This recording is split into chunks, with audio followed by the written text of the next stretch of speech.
आज के डेवलपमेंट के जनरेशन के अंदर एक ऐसा कौन सा टूल्स है या एक ऐसी कौन सी टेक्नोलॉजी है जो आपके लिए रिक्वायर्ड है, जो आपके लिए मैंडेटरी है, जिसके बिना आपका वर्क ही नहीं हो सकता। चाहे आप वेब डेवलपर हो, चाहे आप मोबाइल एप्लीकेशन डेवलपर हो, चाहे आपके बैकएंड डेवलपर हो, चाहे आप फ्रंट एंड डेवलपर हो, हर किसी डेवलपर्स को नीड्स होती है एपीआई। तो एपीआई एक्चुअली क्या है, मेरे ख्याल से आप सभी लोगों ने सुना होगा, जो लोग प्रोग्रामिंग बैकग्राउंड से बिलोंग करते हैं, ठीक है, जो लोग प्रोग्रामिंग बैकग्राउंड में आना चाहते हैं, उनको भी एपीआई के बारे में जानकारी होनी ही चाहिए। तो मैं आपको बहुत ही सिंपल वे में बताने वाला हूं कि एपीआई जनरली होता क्या है, एपीआई हम किस तरीके से बना सकते हैं, एपीआई को हम किस तरीके से टेस्ट कर सकते हैं, एपीआई के अंदर क्या क्या चीजों की रिक्वायरमेंट होती है, ये सभी चीजें मैं इस वीडियो के माध्यम से बताऊंगा। और मैं आपको ये भी क्लैरिफाई करना चाहता हूं कि आज के डेट में जितने भी बैकएंड डेवलपर हैं, चाहे वो जावा से बिलोंग करते हो, चाहे वो डॉटनेट से बिलोंग करते हो, चाहे वो पीएचपी से बिलोंग करते हो, चाहे वो पाइथन से बिलोंग करते हो, चाहे वो किसी भी बैकएंड टेक्नोलॉजी से बिलोंग करते हो, they are working for API development. वो सभी के सभी एपीआई डेवलपमेंट के लिए ही काम करते हैं। इसका मतलब यह है कि आज के डेट में जो बैकएंड का जो सिनेरियो है वो पूरी तरह से एपीआई पे बेस्ड हो चुका है, एपीआई में हो चुका है। अब आपको सिर्फ रिएक्ट या एंगुलर फ्रंट एंड में सीखना है और एपीआई डेवलपमेंट कैसे करते हैं वो आपको बैकएंड में सीखना है, और उसके बाद इन दोनों को आपस में लिंक करना है, और इसी से आपका पूरा का पूरा एप्लीकेशन क्या होगा, डेवलप होगा। तो जनरली एपीआई को हम डिफाइन कैसे करेंगे, तो एपीआई का पहले फुल फॉर्म आप समझ लीजिए। एपीआई का जो फुल फॉर्म होता है that is application programming interface. ये एप्लीकेशन का एक प्रोग्रामिंग इंटरफेस होता है, एक प्रोग्राम के थ्रू इसको डिजाइन करना होता है। एपीआई का अपना खुद का कोई यूजर इंटरफेस नहीं होता, ठीक है। इसका मेन काम क्या होता है, it is used to exchange the information from one application to another. मतलब एक एप्लीकेशन के अंदर के इंफॉर्मेशन या डेटा को यदि आपको किसी दूसरे एप्लीकेशन के अंदर यूज करवाना है तो उसके लिए हमें एपीआई का यूज करना पड़ेगा। मींस आप ये बोल सकते हो कि API is used to exchange the information from one machine to another machine, one device to another device, one server to another server, ठीक है, फ्रॉम सर्वर टू क्लाइंट्स। इन सभी टाइप के आर्किटेक्चर के अंदर अपन एपीआई का इंप्लीमेंटेशन कर सकते हैं, ठीक है। जैसे मैंने आपको एक डायग्राम से बता रहा हूं कि जैसे आप इस डायग्राम के माध्यम से समझिए कि कोई भी यूजर्स है। अब यूजर्स आज के डेट में क्या करता है, दो प्लेटफॉर्म पे यूजर्स ज्यादा काम कर रहा है, या कि मोबाइल प्लेटफॉर्म पे या कि डेस्कटॉप प्लेटफॉर्म पे। आप डेस्कटॉप में लैपटॉप भी आ जाएगा, मोबाइल में टैबलेट भी, आप इसको समझ सकते हैं। मतलब हमारा मतलब कहने का मतलब यह है कि हम कभी भी कोई भी वेब एप्लीकेशन यदि ओपन करते हैं तो हम किसके थ्रू करते हैं, मोबाइल के थ्रू करते हैं या डेस्कटॉप के थ्रू करते हैं। जैसे ही हमने मोबाइल के अंदर किसी भी ऐप को क्लिक किया, जैसे मैं व्हाट्सएप की बात करता हूं, मैंने मोबाइल के अंदर अपने व्हाट्सएप के अंदर के आइकॉन को क्लिक किया तो व्हाट्सएप का एप्लीकेशन क्या होता है, चालू होता है, यदि इंटरनेट चलता है।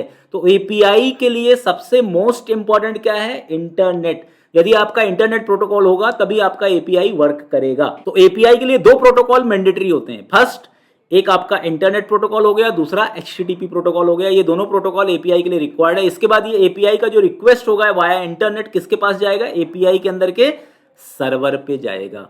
तो मतलब आपने व्हाट्सएप को जैसे ही क्लिक किया तो व्हाट्सएप के लोड के अंदर ही एक एपीआई कॉल हुआ है, और वो एपीआई रिक्वेस्ट करेगी कहां पर, सर्वर पे। ये सीधे से किसके पास जाएगी, सर्वर के पास जाएगी, और सर्वर के अंदर जितना भी इंफॉर्मेशन है वो सभी के सभी इंफॉर्मेशन करेगा, वो एपीआई आपका फेच करेगा और आपके व्हाट्सएप के अंदर के एप्लीकेशंस में दिखा देगा। अब ये जो सर्वर है, सर्वर भी दो टाइप के होते हैं। सर्वर एक मशीन ही होती है, जैसे आपका मशीन होता है ना, वैसे सर्वर भी एक मशीन ही है।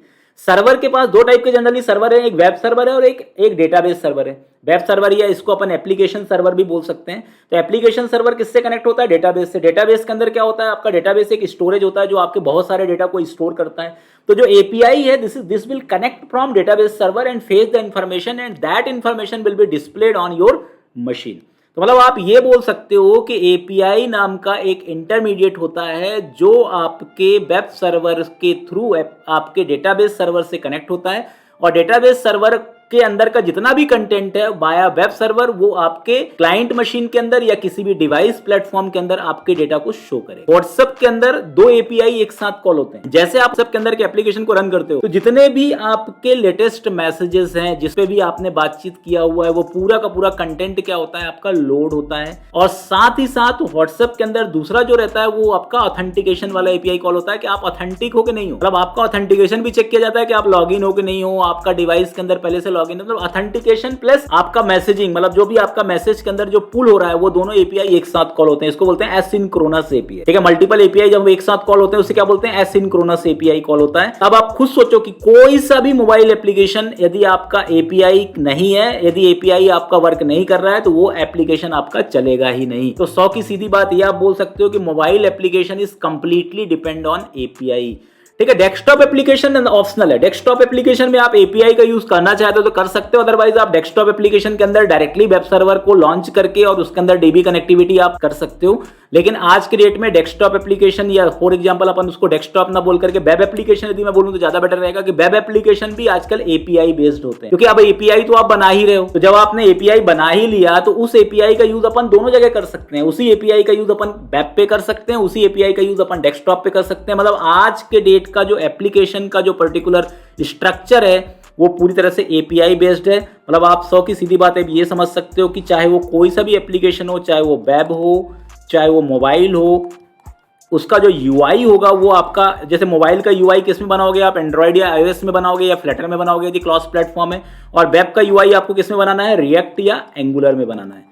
इसके बाद आपको बैकएंड के अंदर एपीआई बनाना है। एपीआई आपका वेब के अंदर क्या होगा, डिप्लॉयड होगा, वेब सर्वर के थ्रू वो किससे कनेक्ट होगा, डीबी से कनेक्ट होगा। और जो भी आपका एपीआई का डेटा है वो डेटा कहां पर यूज होगा, आपका किसी भी पर्टिकुलर मोबाइल एप्लीकेशन या वेब एप्लीकेशन के अंदर के यूआई के अंदर उसको हम क्या करेंगे, कॉल कर लेंगे। और एपीआई जो आपका डेटा का जो एक्सचेंज करता है, मतलब एपीआई भी क्या है, आपका एक टेक्नोलॉजी है। अब वो किस फॉर्म में डेटा भेजता है, that is called Jason, Java script object notation. ठीक है, तो मैं अभी आपको ये जो मेरा सेशन है ये एपीआई का जस्ट एक ओवरव्यू है। मैं एपीआई का एक मास्टर क्लास भी बनाऊंगा। यदि आपको ये वीडियो देखने में मजा आ रहा है, आपको समझ में आ रहा है, तो बिल्कुल आप कमेंट करिए कि आपको मास्टर क्लास चाहिए एपीआई का कि नहीं चाहिए।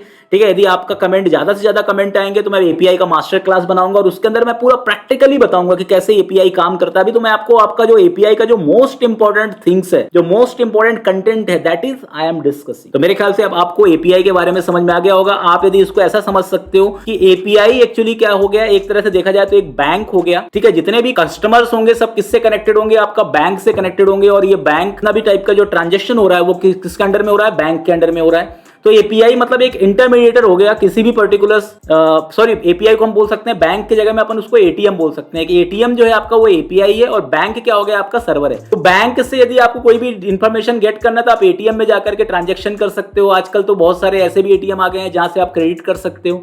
तो ये आपका एपीआई के थ्रू इंप्लीमेंटेड है। एपीआई का मैं रियल टाइम भी आपको एक एग्जांपल बताता हूं। जैसे एपीआई का रियल टाइम एग्जांपल है फोन पे, गूगल पे, पेटीएम, ये सब क्या है, इनके पास किसी भी टाइप का कोई बैंक नहीं है, ये बैंक के एपीआई लेते हैं। और आप जनरली जब भी फोन पे के थ्रू पेमेंट करते हो तो वो आपके मोबाइल नंबर, जो भी मोबाइल नंबर आपके बैंक अकाउंट से लिंक होता है, उस मोबाइल नंबर के थ्रू वो पर्टिकुलर उस बैंक के एपीआई के थ्रू आपका ट्रांजेक्शन को इंप्लीमेंट करता है। तो मतलब एपीआई हर जगह, जैसे मैं आपको बात करूं जैसे रेड बस, अब आप बस की बुकिंग करते हो, हंस ट्रेवल्स की बस है और रेड बस है। आप हंस ट्रेवल्स के ऑफिस में जाकर के यदि आपने बस बुक किया या रेड बस से बस बुक किया, दोनों एक ही एपीआई पे क्या है, मैनेज्ड है।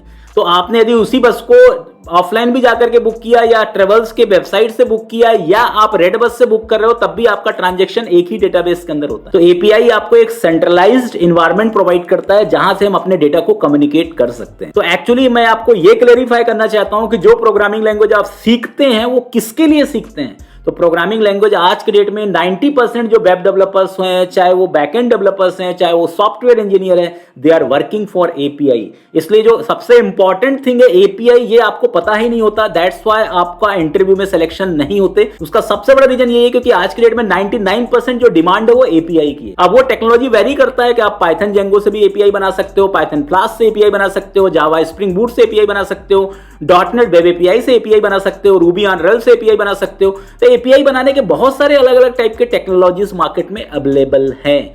ठीक है, तो इसके बाद में आपको जो मास्टर क्लास होगा उसके अंदर मैं आपको प्रैक्टिकली बताऊंगा कि एपीआई हम कैसे क्रिएट करते हैं। फिर इसके बाद मैं आपको बताऊंगा एपीआई कैसे पोस्टमैन या स्वैगर से टेस्ट करते हैं, क्योंकि एपीआई की टेस्टिंग टूल भी है पोस्टमैन या स्वैगर। इसके अलावा भी बहुत सारे टेस्टिंग टूल है, लेकिन जो बहुत स्टैंडर्ड टेस्टिंग टूल है दैट इज कॉल्ड पोस्टमैन और स्वैगर। इसके बारे में भी मैं आपको इंप्लीमेंट करके बताऊंगा कि कैसे हम पोस्टमैन का यूज करेंगे, कितने टाइप के एपीआई होते हैं, रेस्ट एपीआई क्या होता है, सोप एपीआई क्या होता है, कौन ज्यादा बेटर होता है, कौन बेटर नहीं होता है, रेस्ट एपीआई और सोप एपीआई के अंदर क्या मेजर डिफरेंसेस होते हैं, ये सभी चीजें मैं मास्टर क्लास के अंदर क्लैरिफाई करूंगा।